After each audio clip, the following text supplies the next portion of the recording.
Hi, I'm Ken McKim. I'm the designer of the Retrospect product line. I was chief technician at Bearsville Studios between 1981 and 1996. The shop was the place where everyone came to do their serious philosophizing. It was 1993, and the tube industry was just coming out of its deep sleep. So technicians, engineers, artists dropped by the shop to talk about the implications of the tube to death. Around that time, a client dropped into the shop to ask me if I knew where he could find this tube direct box he'd heard about. I'd heard about it too. James Demeter did something brilliant.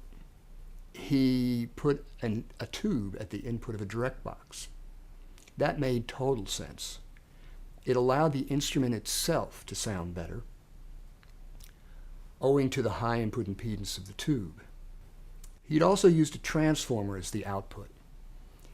Now, mind you, there's nothing wrong with transformers.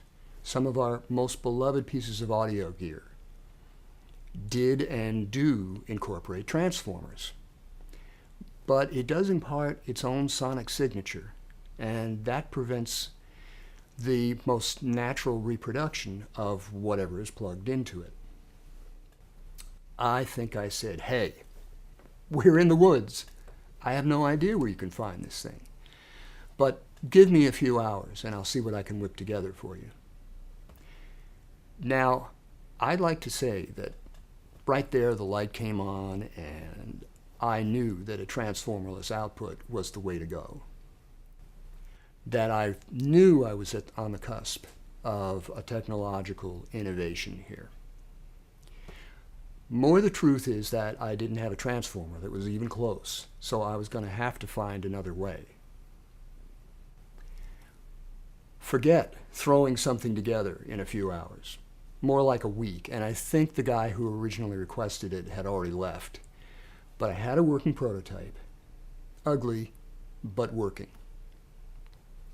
It did do something that other direct boxes didn't do. It treated the signal very gently, owing to the input impedance of the tube. But the transformerless output impedance rendered a very natural and unaffected signal. That made it the best possible representation of whatever was plugged into it. With a few tweaks, it became the go-to direct box for Bearsville Studios. And voila, we had the juice box. The critical response was encouraging enough for me to consider the possibility of offering this for sale. I began refining the physical and technical aspects of this, making it into something that somebody might actually want to own. I think I got the beta version done just in time for an AES show. And my booth looked like something from a high school science fair. I realized, though, that with all the high money items around me on the floor of this AES show, that I was probably comic relief. I'm surprised anybody took me seriously. Demeter even dropped by to harass me. He was vexed because I had made the outrageous claim that this was the first and only all-tube direct box on the market. He claimed he had made one, but that he had just never marketed it. Well, guess what? The juice box is still the first and only all-tube direct box on the market.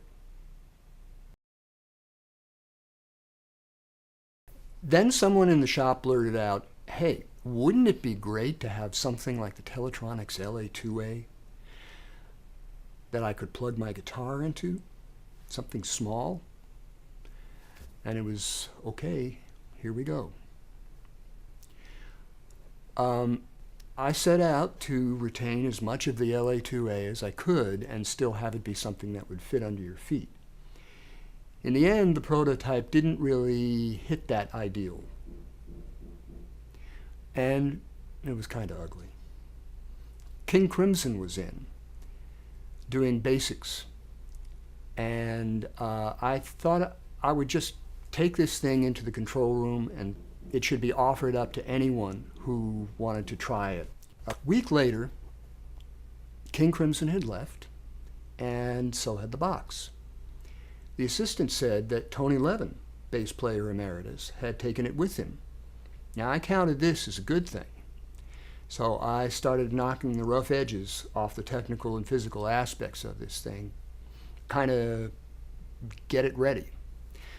And that took about a year, and by the time that was ready to go, I ran into Tony, who said he had been using this thing to do sessions, and he'd used it on the road. That was good enough for me.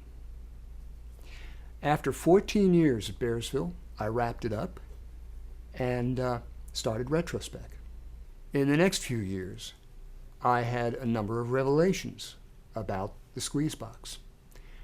The first one was about the way it was being used. It was being used in ways that I could not have possibly anticipated. It was being used for vocals. It was being used for piano, for drums. It was being patched into the insert points on consoles and being used for whatever. I had also heard about the limitations, like the guy with the Chapman stick. Chapman stick is capable of producing huge transients. And for him, the ratio control wasn't sensitive enough to be of any use to him.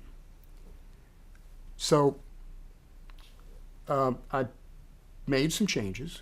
The audio section is exactly the same as the one that Tony Levin played through those many years ago, but the detector section has been changed radically. The ratio control is now full range. It goes from 1 to 1, which means it's not doing anything, to 20 to 1, which is hard limiting, and beyond. The threshold control is also much more discerning. The squeeze box can now go from very subtle gain writing to smashed flat limiting and everywhere in between. Studio quality limiting, when and where you want it. Studio on the road, how can you beat that?